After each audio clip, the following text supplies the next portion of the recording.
महाभारत की दुनिया में ना कई ऐसे किरदार हैं जो आज भी हमें सोचने पर मजबूर कर देते हैं। और आज हम एक ऐसे ही शायद सबसे कॉम्प्लेक्स और दुखद किरदारों में से एक की कहानी में उतरेंगे, कर्ण। ये एक लाइन सच कहूं तो कर्ण की पूरी जिंदगी का सार है। जरा सोचिए, एक ऐसा इंसान जिसे जन्म से ही किस्मत ने एक जाल में फंसा दिया था, लेकिन उसने हर मोड़ पर उस किस्मत से लड़ने की हिम्मत दिखाई।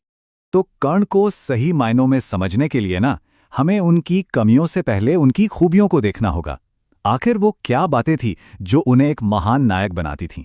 सबसे पहले तो उनकी युद्ध कला। वो एक जबरदस्त योद्धा थे, इतने काबिल कि उनके सबसे बड़े प्रतिद्वंदी अर्जुन उन्हें हमेशा अपनी बराबरी का मानते थे, और यही मुकाबला उनके जीवन के सबसे बड़े संघर्षों में से एक बना। लेकिन कर्ण की महानता सिर्फ युद्ध के मैदान तक सीमित नहीं थी। उन्हें दानवीर कहा जाता था, और यह सिर्फ एक उपाधि नहीं थी, ये उनकी पहचान का सबसे बड़ा हिस्सा था।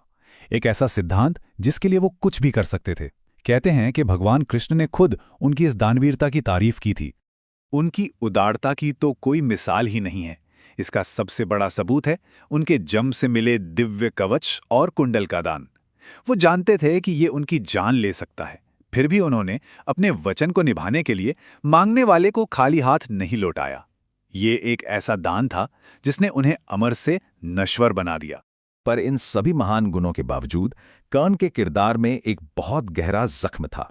एक ऐसी कमजोरी जो उनके जन्म के रहस्य और समाज से मिले तिरस्कार की वजह से पैदा हुई थी। यहां हम कर्ण की जिंदगी के सबसे बड़े विरोधाभास को देखते हैं। देखिए, एक तरफ उनकी असलियत थी, वो सूर्यदेव के पुत्र थे, जन्म से एक राजकुमार, और दूसरी तरफ थी वो पहचान जो दुनिया उन्हें देती थी, एक सारथी का बेटा जिसे कदम कदम पर नीचा दिखाया जाता था। यही वो खाई थी जिसने उनके हर फैसले पर असर डाला। बार बार मिले इसी अपमान ने उनके अंदर सम्मान और पहचान पाने की एक जबरदस्त भूख पैदा कर दी, और यही भूख, यही इच्छा उनके जीवन के सबसे बड़े फैसलों के पीछे की असली वजह बनी। और फिर कर्ण की जिंदगी में एक ऐसा मोड़ आया जिसने सब कुछ बदल दिया। वो पल जब सम्मान की उनकी एक गहरी प्यास आखिरकार बुझी।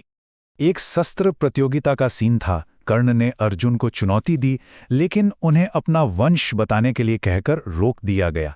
सबके सामने अपमानित होकर जब वो चुपचाप खड़े थे, ठीक उसी वक्त दुर्योधन आगे आया और उसने कर्ण को वो दिया जिसकी उन्हें सबसे ज्यादा जरूरत थी, सम्मान, एक पहचान, अंग देश का राजा बनाकर। और इस एक एहसान ने हमेशा के लिए एक अटूट बंधन बना दिया। दुर्योधन के दिए इस सम्मान ने कर्ण को उम्र भर के लिए उसकी दोस्ती का कर्जदार बना दिया। एक ऐसी दोस्ती जो आगे चलकर बहुत दुखद साबित हुई। लेकिन इसी दोस्ती, इसी निष्ठा के बहुत गहरे और कह सकते हैं कि अंधकारमय नतीजे निकले। इसने कर्ण को अधर्म के रास्ते पर धकेल दिया, एक ऐसा रास्ता जहां दोस्ती धर्म से भी बड़ी हो गई। दुर्योधन के लिए उनकी निष्ठा इतनी अंधी हो गई कि उन्होंने कई नैतिक गलतियां की। उन्होंने पांडवों के खिलाफ दुर्योधन के हर गलत काम में उसका साथ दिया, और ये सब अपने चरम पर तब पहुंचा जब उन्होंने द्रौपदी के अपमान में भी हिस्सा लिया। फिर भी बात इतनी सीधी नहीं है। कर्ण को बाद में अपने कहे हुए कठोर शब्दों पर बहुत पछतावा हुआ। यह दिखाता है कि उनके अंदर एक लड़ाई चल रही थी। वो जानते थे कि वो गलत रास्ते पर हैं, लेकिन अपनी दोस्ती की जंजीरों में बुरी तरह जकड़े हुए थे। और अब हम आते हैं कर्ण के जीवन के आखिरी और सबसे दुखद पड़ाव पर। वो दौर जहां किस्मत और उनके पुराने कर्म दोनों मिलकर उनकी दर्दनाक मौत की वजह बनते हैं। कहते हैं कि 3 श्रापों ने कर्ण की किस्मत पर मुहर लगा दी थी। उनके गुरु परशुराम का श्राप, एक ब्राह्मण का श्राप और खुद धरती माता का श्राप। इन तीनों ने मिलकर उन्हें युद्ध के मैदान में बेहद कमजोर और लाचार बना दिया। और फिर आखिरी युद्ध में ये सब एक साथ हुआ। उनके रथ का पहिया जमीन में धंस गया, वो अपने सबसे शक्तिशाली अस्त्र का मंत्र भूल गए, और ठीक उसी लाचारी के पल में अर्जुन ने युद्ध के नियमों के खिलाफ जाकर निहत्थे कर्ण का वध कर दिया। एक महान नायक का इससे ज्यादा दुखद अंत और क्या हो सकता था। कर्ण की कहानी तो खत्म हो जाती है, लेकिन उनकी विरासत पर बहस आज तक चलती है।